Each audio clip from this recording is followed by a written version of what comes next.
কালকে আমি একটা প্রেগনেন্সি টেস্টের কিট দিয়ে কমিউনিটি পোস্ট করেছিলাম, আর উপরে লিখেছিলাম বাড়িতে নতুন সদস্য আসতে চলেছে, তোমরা সবাই আশীর্বাদ করো।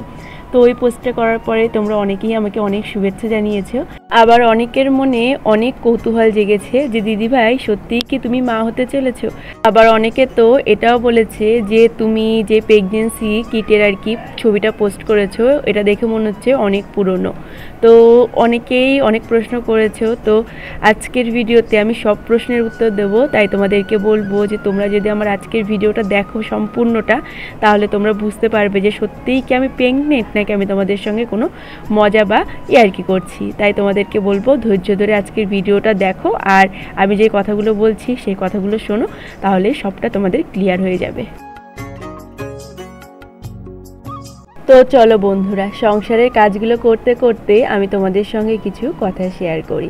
কিছু কিছু সময় পরিস্থিতি আমাদের এমন একটা জায়গায় নিয়ে এসে দাঁড় করিয়ে দেয় যেই জিনিসটা আমরা স্বপ্ন কল্পনাতেও ভাবতে পারি না।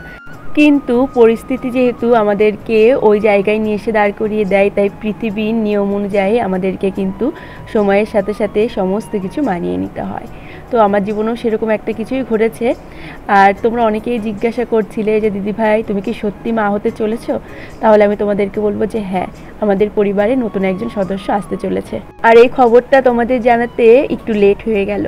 তোমরা হয়তো খেয়াল করলে আর কি তোমাদের মনে পড়বে যে কয়েক মাস ধরে আমি তোমাদেরকে বলছি যে আমার শরীরটা ভালো না, বা মাঝখানে কিছুদিন বলতে বেশ কয়েকদিন আমি কিন্তু ঠিকঠাক কোনো ভিডিও ছাড়তাম না। আসলে এমন পরিস্থিতি হয়েছিল আমার ভিডিও করতে একটুও ভালো লাগতো না, আর ভিডিও টুকটাক করলেও ভিডিও এডিট করতেও ভালো লাগতো না।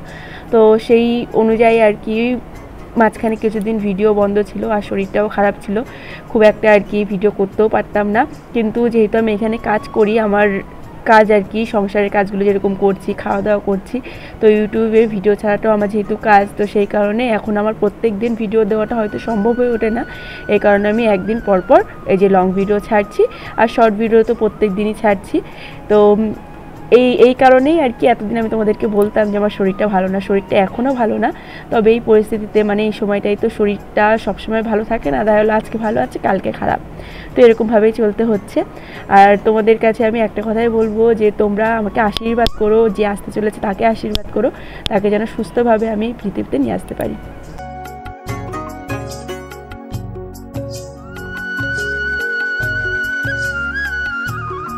তো বন্ধুরা, এইদিকে দেখো আমার রান্না বান্না প্রায় হয়ে গেছে। সমস্ত রান্নাবান্নাগুলো তোমাদেরকে শেয়ার করতে পারিনি। আর আজকে খুব সাধারণ রান্নাবান্নাই হয়েছে, কারণ যেহেতু প্রচণ্ড পরিমাণে গরমের মধ্যে না রান্না করতে ভীষণ পরিমাণে কষ্ট হয়। তো আজকে ডাল হয়েছে, শাক হয়েছে, আর ভাজাভুজি হয়েছিল। তো এদিকে দেখো ভাতটা বেড়ে নিলাম, আর এদিকে ডালটাও ফোড়ন দিয়ে নিয়েছি। তো তারপরে খাওয়া দাওয়া করবো, খাওয়া দাওয়া করে যাবো একটু রানাঘাটে ডাক্তার দেখাতে।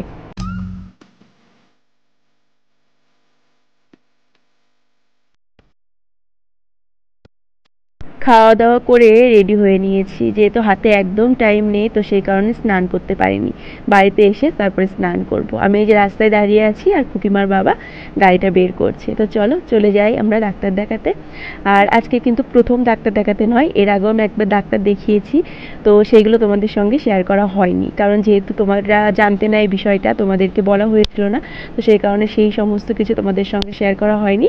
আমার প্রেগনেন্সি জার্নিতে আজকে দ্বিতীয়বার আমি ডাক্তার দেখাতে এসেছি। প্রথমবার অন্য একটা ডাক্তার দেখিয়েছিলাম, তো একটু সমস্যার জন্য আজকে অন্য একটা ডাক্তার দেখাতে এসেছি। তো দেখো ডাক্তারের জন্য নাম লিখিয়ে বসেছিলাম। তো তারপরে অবশেষে আমাদের ডাক্তারটা দেখানো হয়েছিল। আমাদের নাম ছিল 17 নম্বরে, তো সেই কারণে একটু লেট হয়েছিল। তো তারপরে দেখো এই যে এখন বাড়ি চলে যাব, বাড়িতে গিয়ে স্নান টান করে আবার দেখা হচ্ছে।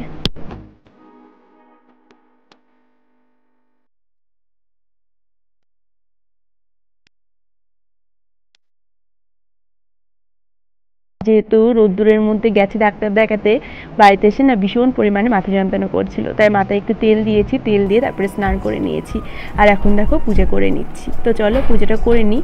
আর কালকের পোস্টে আর কি ওই পোস্টটা করেছিলাম, তো একজন আমাকে কমেন্ট করেছিলে যে আমি যে আর কি প্রেগনেন্সি কিটের ছবিটা আর কি দিয়েছি, তো সেই কিটটা দেখে মনে হচ্ছে অনেক পুরনো।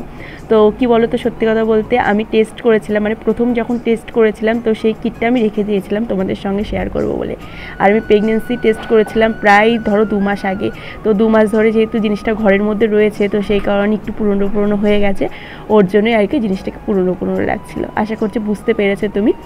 তো বন্ধুরা এই যে দেখো, পুজো তো করে নিলাম। পুজো করার পরে না তুলসী তলায় জল ঢালতে গেছিলাম, তুলসী তলায় জল ঢেলে এসে এখন এই যে গীতা পড়ে নিচ্ছি।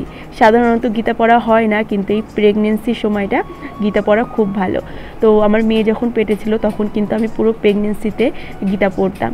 তো এই বেলাতেও মানে এখনও যেহেতু আমার এই সময় চলছে, তো সেই কারণে এই যে দেখো স্নান টান করে পুজো করে কিন্তু প্রত্যেক দিন আমি গীতা পড়ি। তো আজকেও সেই অনুযায়ী আর কি গীতা পড়ে নিচ্ছি।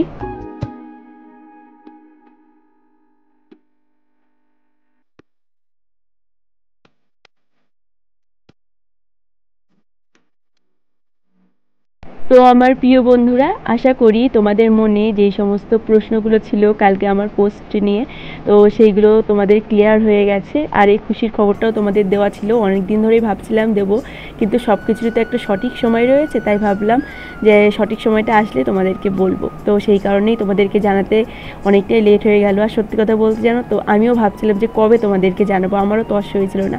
তো অবশেষে তোমাদেরকে জানিয়ে দিলাম। তো দেখো এদিকে পুজো হয়ে গেছে, পুজো করার পর ঠাকুরকে তোমাদেরকে একটু দেখিয়ে দিলাম। তো বন্ধুরা আজকের মতো এখানেই বিদায় নিচ্ছি। আর ভিডিওটা কেমন লাগলো অবশ্যই কমেন্ট করে জানিও। আর কোনো কিছু প্রশ্ন থাকলে আমাকে করতে পারো, পরের ভিডিওতে আমি তোমাদেরকে সব প্রশ্নের রিপ্লাই দিয়ে দেবো।